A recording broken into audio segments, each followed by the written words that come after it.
tocar un tema ahora mismo que nos involucra a todos. Cualquier orden de tu vida, a vos no importa tu trabajo, tu religión, tu condición social, económica, a todos nos va a afectar por igual la reforma al Código Civil que empieza a regir mañana. Exactamente, y es un cambio de paradigma, como decías vos, rige la vida cotidiana porque rige las relaciones privadas.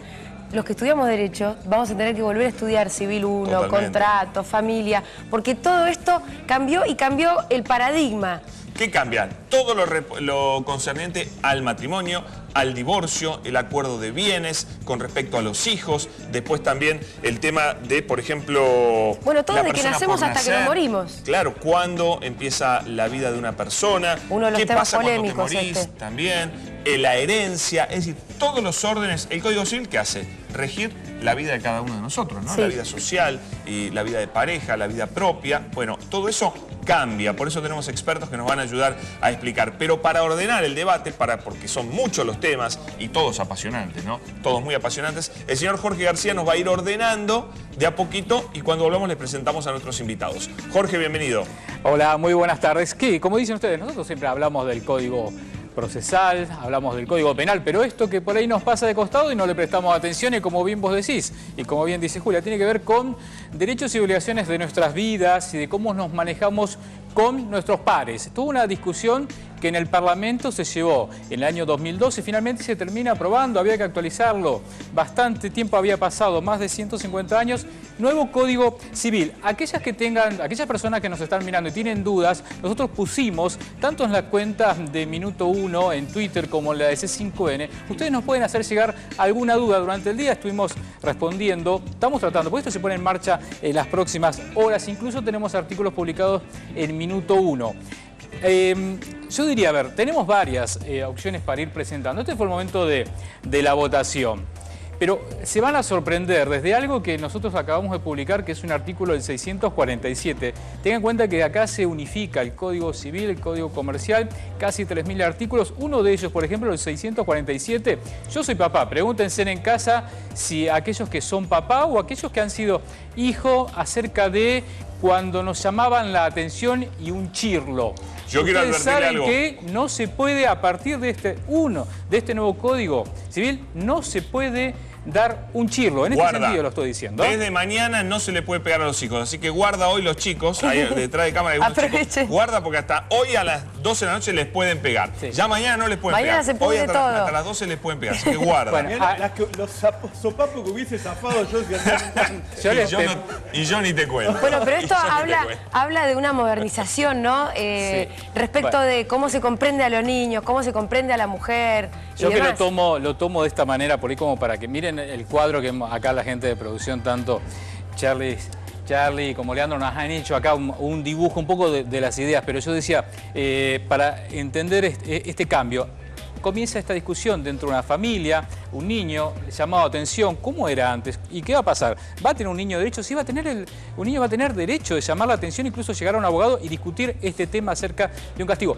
Tiene que ver ya cuando entra tal vez el maltrato dentro de lo que puede ser un niño y la justicia, ¿no? ¿Podemos arrancar por ahí con nuestro experto, Jorge? Me parece excelente, avancemos porque Mirá, yo creo que es un tema clave. Avanzando, dale. Está el doctor Osvaldo Raúl Ortenberg con nosotros, que es un abogado civilista, abogado de familia, un genio, la verdad sabe todo. Bienvenido, doctor Ortenberg. ¿Cómo le va?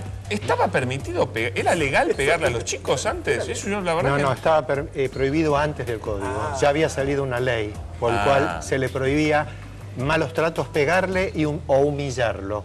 Ajá. Pero ahora también. el código lo que hace, también. en el código ahora está ya explícito, digamos, que es un código que además ordena normas sueltas que existían ya. Claro, había una ley y ahora esa ley es sustituida por el código, pero ya estaba prohibido antes. ¿Y en términos más generales, cómo cambia la concepción que se tiene sobre el niño en este código respecto al anterior? Bueno, por lo pronto ya se había cambiado la mayoría de edad, que había pasado de los 21 a los 18, antes había sido a los 22. Después se establece de 13 a 16 años, se le brinda derechos respecto a las enfermedades, se le tiene que informar, el chico la tiene que aceptar cuando no es una enfermedad invasiva, puede decidirla él. Si es invasiva, deciden los padres después de los 16, si es invasiva, deciden los padres junto con el hijo, y si no se ponen de acuerdo, tiene que decidir el médico. Los tratamientos estamos hablando. Los tratamientos. Doctor, sí. Este tema es fácil, no hay mucha polémica. Vamos. Sí, me por favor. Yo tengo un tema con lo cultural. A mí me da la impresión de que la mitad de las familias en Argentina siguen dando un chirlo a los chicos. Me da la impresión, no, sí, casi te diría que me consta. Bueno, pero podemos pensar también que a veces las leyes transforman las... Tan adelante. No, yo creo que no es así. La ley debería llegar después de que la cultura lo... transforman las leyes y las que hacen caer en el desuetudo, ¿no, doctor? Sí, si bueno, una ley no se cumple... Sí, pero a veces pasa al revés. En estos casos, por ejemplo, yo creo que aquí, como dice Navarro, que los padres en algún momento se sacan y le pegan un chirlo, y además no se puede evitar de repente, por el susto del mismo progenitor, si el pibe va a meter los dedos en el enchufe, le pega un grito y lo asusta. ¿Cuál es la sanción a un padre que Yo en esas ocasiones, por ejemplo, lo he hecho. Cuando va a meter el enchufe, lo he hecho. Claro. ¿Cuál es la sanción a un padre que le pega a un hijo? No hay sanción, no Si está no hay prevista. sanción, no hay obligación. No, es un hecho ilícito que es civil. No hay obligación, es un hecho ilícito. Además hay una cosa, el chico, si tiene cierta edad o si hay un vecino, puede hacer el planteo, o un pariente puede hacer el planteo, y le puede costar a los progenitores la guarda de manera provisoria. Esa podría ser la sanción, está bien, está claro. Pero no una pena. No es derecho penal. Está Exacto. claro. Doctor, vamos a otro tema mucho más polémico, que lo presenta Jorge. Bueno, bien, ahí estamos. Mira, divorcio. Aquellos que vieron en la vuelta de la democracia, la primavera de la democracia, se debatió mucho el divorcio, pero ahora acá me parece que hay un capítulo totalmente distinto. Y quiero leerlo porque está muy claro, que es el artículo 437 cuando está mencionando el tema del divorcio. Son varios artículos, pero uno de ellos para que tengan en cuenta. A ver, el divorcio se decreta judicialmente a petición de ambos o de uno solo de los cónyuges, es decir, uno que no quiera estar más en pareja y que tenga un matrimonio puede ir al juez y solicitar el divorcio. Hasta hoy no era así, era totalmente distinto.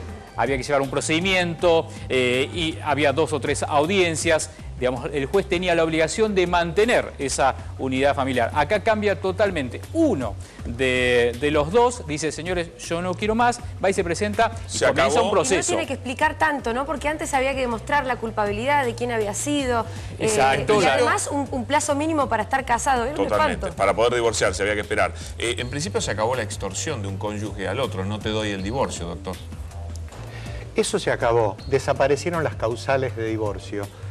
El adulterio, por ejemplo, que es por lo que todos preguntan, no está sancionado. No es obligatorio la fidelidad, es una obligación moral.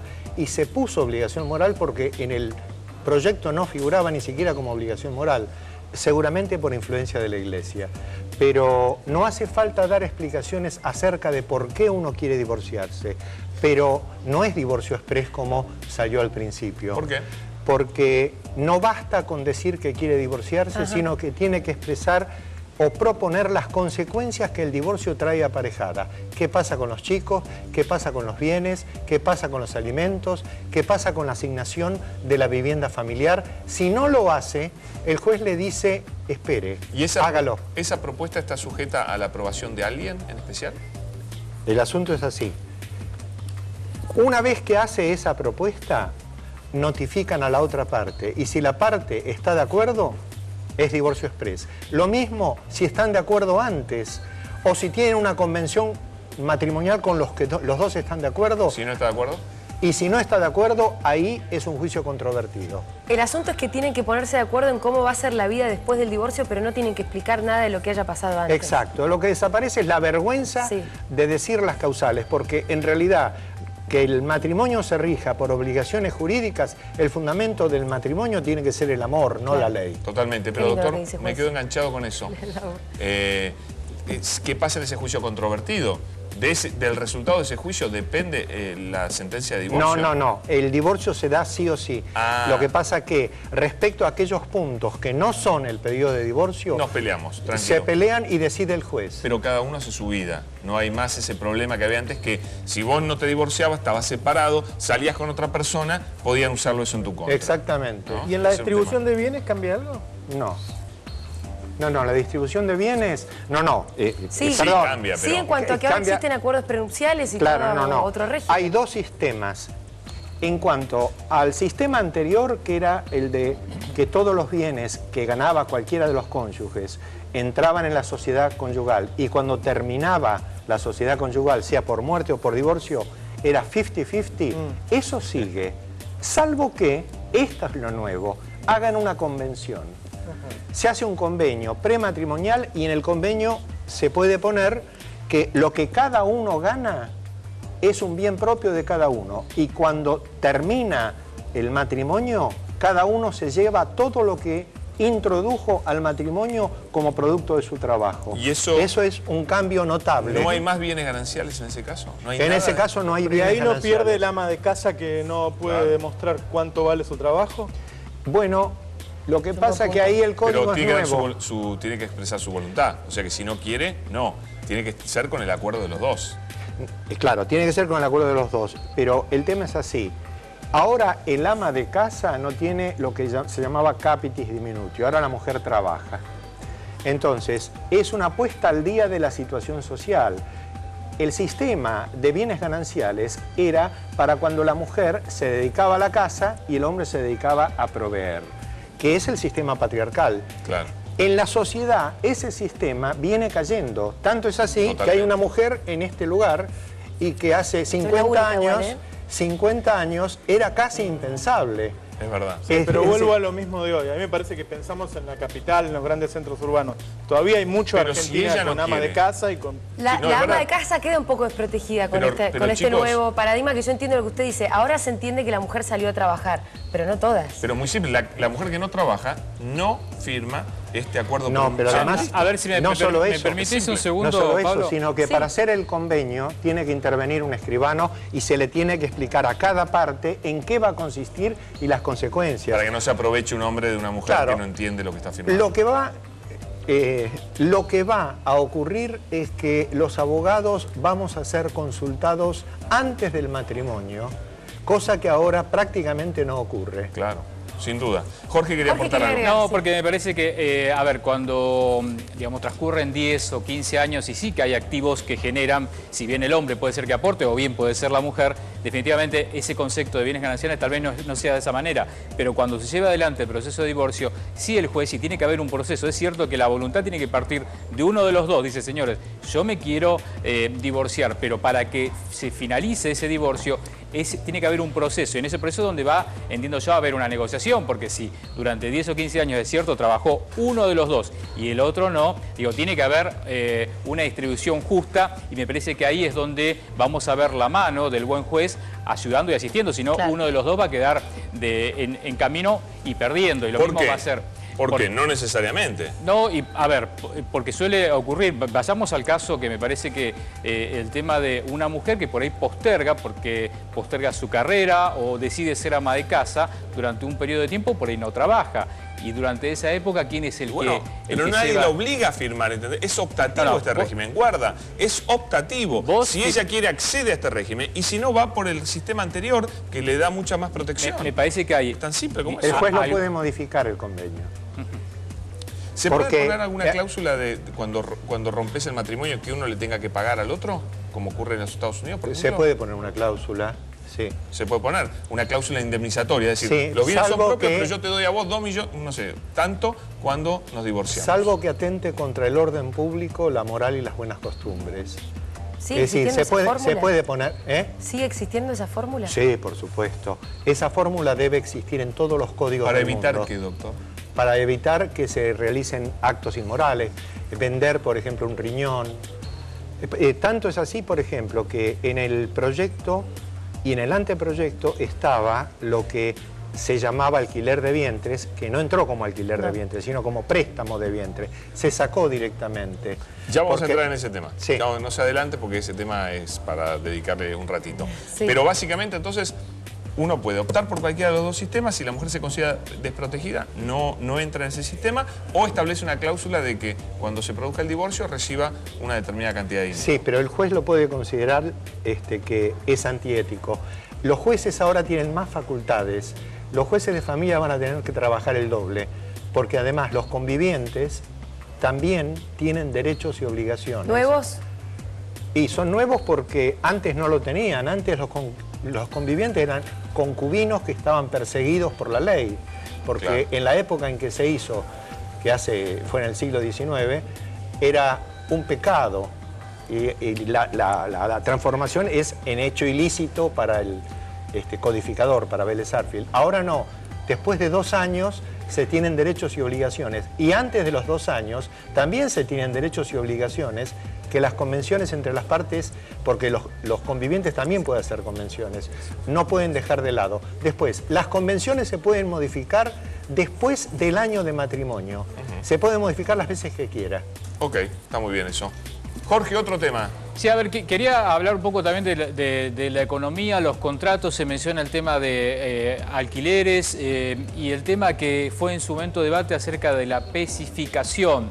No tenemos diferentes discusiones como la protección al consumidor. Está bien claro cuál es el rol del cliente, del usuario, del consumidor, del proveedor, queda bien claro y con leyes después además hay leyes específicas. Aquí el consumidor va a estar bien, por lo menos Jorge, mirá. frente a una defensa que suele ser todo el tiempo a veces vulnerado. Me parece que acá queda bien claro en este aspecto. Sí, Pablo. Mira, nada más y nada menos que el doctor Héctor Chomer, que está aquí a nuestra izquierda, es juez en lo comercial y colaboró con la redacción de esta parte del Código Nuevo Civil. Doctor, bienvenido. ¿Cómo le va? ¿Todo bien? ¿Qué cambia para la protección de los derechos del consumidor? Lo primero que cambia es que cada contrato tiene una regulación específica. Había contratos que no estaban regulados. Más allá de la 24240 que ya regía antes de esta modificación, de esta unificación de los códigos, en cada contrato se hace una referencia específica al consumidor. Pero hábleme de yo voy a comprar algo. ¿Por qué voy a estar más protegido ahora que antes? Bueno, hay una cosa muy específica, que son los contratos conexos. Cuando José iba a comprar la cafetera o el aire acondicionado, en realidad lo que hacía, si no tenía tarjeta de crédito y si la tenía también, lo que hacía era firmar pagarés. Firmaba tantos pagarés como cuotas le proponían. Cuando terminaba de llevar a su casa la cafetera, la encendía, si funcionaba no había problema, pero si no funcionaba, lo que hacía era devolverla, restituirla, y el contrato quedaba resuelto. Pero lo cierto es que los pagarés no se los devolvían. Y tenía que pagar tantos pagarés como había firmado, sin tener la cafetera, el aire acondicionado o lo que fuera. Esto hoy tiene una regulación específica. En el 1073 al 1075. José lo que va a poder hacer es decir, mire, yo la cafetera no la usé nunca, no la tengo, no funcionó, y oponer excepciones de incumplimiento o de resolución del contrato. ¿Pero tiene que ir a la justicia para devolver una cafetera? No, lo que tiene que hacer es esperar si lo demandan por el cobro de los pagarés. Y si lo demandaran por el cobro de los pagarés... le dice a la tarjeta, no pagues eso. No pagues eso. Bueno, el tema de tarjeta es un tema aparte, ya tenía en la 25065 una protección específica, que era la negativa de pago, la impugnación del resumen, y ya existía. Hoy lo que existe es una regulación específica de los contratos conexos que no existía para todo. Ustedes piensen que cuando compramos, con la tarjeta de crédito por supuesto, pero cuando compramos un automotor con prenda, es un contrato conexo. El contrato conexo lo que hace es permitir formalizar el anhelo del consumidor que no tiene capacidad económica para hacerlo. Está muy bien, está muy bien. ¿Alguna duda, No, Roberto? estaba pensando cuando dijo lo de la tarjeta, aún firmado el cupón, porque la gente no sabe nada de esto, aún firmado el cupón, usted puede llamar y decir, este pago... Hay 30 días para impugnar el resumen. La mayoría de la gente Esto no sabe. esto De hecho, no ya está lo en el teníamos. código, esto está en la 25. Ya lo teníamos, pero la mayoría de la gente no está informada. Y si yo exijo la restitución de un producto similar en buenas condiciones, ¿tengo derecho a eso? ¿La restitución cómo? Si No, yo tengo- al cambio, que me cambie la El cambio cafetera de que no anda por cafetera. una cafetera que ande. Por supuesto. ¿Sí? Por supuesto, son vicios redhibitorios, o sea, mal funcionamiento. Yo puedo pedir la restitución, el reemplazo por vicios en el funcionamiento o la devolución del precio. Usted sabe que hoy los comercios le dan 3 días, si usted en los 3 días no tuvo tiempo de enchufarlos o no, no lo puede Y devolver. hay una trampa que es terrible. Uno paga con tarjeta de crédito, está todo documentado, pero vos llegás y te dicen, ¿tiene la boleta? No, la boleta la perdí. Ah, no le cambio el producto entonces. Pero escúchame, si está el pago, el cupón de la tarjeta, ¿de dónde saqué el producto? ¿Lo Por la compré acá? factura. Bueno, la factura Pablo, en Julia, general- ¿me permitís hacer una consulta, doctor? Porque me están escribiendo en este mismo momento y que se ve que el tema de la especificación que yo dije en algún momento. ¿Se puede pactar, que una duda que quedó, ¿se puede pactar algún contrato entre privados en dólares? Porque acá yo tengo un artículo que es el 765, obligaciones de dar dinero, y me habla acerca de cómo debo pagarlo y lo debo pagar en moneda de curso normal. ¿Se puede hacer entonces contrato en dólares ahora? Contratos en dólares se pueden hacer, por supuesto. Lo que hay, digamos... ¿Qué pasa si lo quiero pagar en moneda? Vamos a hacer una aclaración. El código, el proyecto originario, no permitía la resolución del contrato como está hoy especificada en el código. Ese artículo fue modificado, con lo cual se permite el pago en pesos. Hoy se permite el pago en pesos. ¿En qué dólar? No, se permite el pago en pesos. Dólar oficial, por supuesto. Ajá. Se permite el pago en pesos. O sea, es opción del cliente, del consumidor, pagar en pesos. ¿Me dan un crédito en dólares? Lo que pasa, pagar en pesos? pero hay una cosa, Pablo, hay una cosa importante. Eso se modificó. Antes existía la obligación de pagar en dólares. Cuando se hizo la reforma, se modificó ese artículo y se incluyó la posibilidad de pagar en pesos. Pero todos los contratos que están regulados individualmente, como el de depósito, la cuenta corriente, no se modificaron. Con lo cual yo, por ejemplo, en el contrato de depósito, en el mutuo, tengo que pagar en dólares. Yo le hago un ejemplo muy típico. Aclaremos que los bancos no dan más créditos en dólares a ninguna persona que no tenga ingresos en dólares. Pero hay una ¿Sabes cosa dónde? Está importante. regulado por el Banco ¿Sabes Central. dónde se entrega dólares y es muy común? En la garantía que uno da cuando... Yo, por ejemplo, alquilé mi departamento y tuve que poner una garantía y me pidieron dólares. Y yo entregué Hay que dólares. restituir dólares. Y si me quiere dar Pero pesos... fíjense ustedes. Pero, perdón, ¿tiene derecho el dueño del departamento cuando termine de darme pesos? No, porque la regulación no lo permite. Pero fíjense que... o sea que eso está... Fíjense ustedes. Yo deposité dólares. Me tienen que restituir dólares. Parece Dualde. Dualde. Ay, me agarró un frío por la espalda de repente. Vamos a saludar a Fernando Soto, que es abogado. No sé si es bueno o También malo. se incorporó a la mesa. ¿Cómo le va, Soto? Gracias. Lo vemos haciendo gestos como que quiere decir algo. Sí, el tema es cómo se van a interpretar estas cláusulas. Está bien lo que dice el colega, el tema es cómo se interprete, porque el nuevo código establece la posibilidad de especificar las deudas. Entonces es verdad que los contratos en particular no se han modificado, pero el principio general es la especificación de las deudas. Y la jurisprudencia, es decir, lo que dicen los jueces a lo largo de los años, situaciones parecidas a esta, recordemos que muchas veces ha pasado un dólar oficial, uno paralelo, la prohibición de etcétera. Los fallos dijeron, se libera la deuda en pesos, punto. Pero vamos a lo práctico. Yo cuando devuelva el departamento en condiciones, me tienen que devolver la garantía. ¿Puede devolverme pesos? El problema es que... Él, según el colega dice que no. El contrato de depósito dice otra cosa. Claro, Pero usted dice que se puede especificar. el tema es cuando diga, mire, yo no puedo, tenés dólares. No puedo comprar. Claro, ahí sería distinto el depósito porque le diste unos dólares que podrían ser numerados y podía interpretarse que devolver una cosa. Sí, pero en general, la deuda de dólares, entregué dólares. tú decís, mire, yo no puedo conseguir dólares, no hay dólares en el mercado oficial, el otro es delito. No me venden. No me venden, me presento... No es el caso, oficialmente. hoy hay venta de dólares. Sí, es venta, pero supongamos que no pueda. Por cualquier circunstancia que no pueda. Que no o que es un sea muy empleado oneroso. registrado. Claro, No es un claro. Si bueno. no puede, los jueces en los últimos años especificaron todas Totalmente, las deudas. Cada que llegó claro, al juez, por supuesto, especificaron. sí, que es una manera de poder liberarse una deuda, si no, como Sí. es imposible. Y especifican al precio del dólar oficial en Banco Nación. Claro, sí. ¿No hay la otra pauta, posibilidad? Claro. Pues, sí, el criterio es O Banco sea que Nación. estamos jugados. Recibir un préstamo en dólares o dar dólares está jugado Y sí, a que la persona vaya a la justicia y sonaste. Bueno, Claro. es que obviamente la ley siempre va a llevar a que manejemos la moneda nacional. Claro.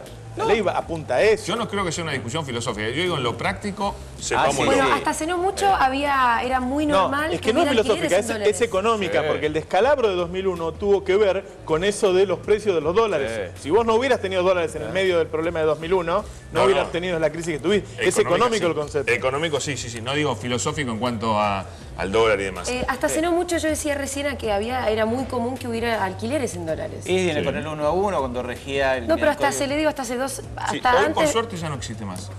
Pero porque claro, Sí, después de pues menos, pero había también Muy contratos en dólares, pero pasaba lo mismo que una hipoteca en dólares. Si vos vas al juez y le decís, mire, yo no puedo cancelar en dólares, el juez, lo que pasaba en la mayoría de los casos, te daba la libertad de decir pagan pesos. Doctores, tenemos que hacer una brevísima pausa. El tema enganchó muchísimo a la gente. Nos están siguiendo muchísimo porque esto le preocupa a la gente, esto tiene que ver con la vida de la gente. Así que cuando volvemos seguimos repasando todo. ¿Ok?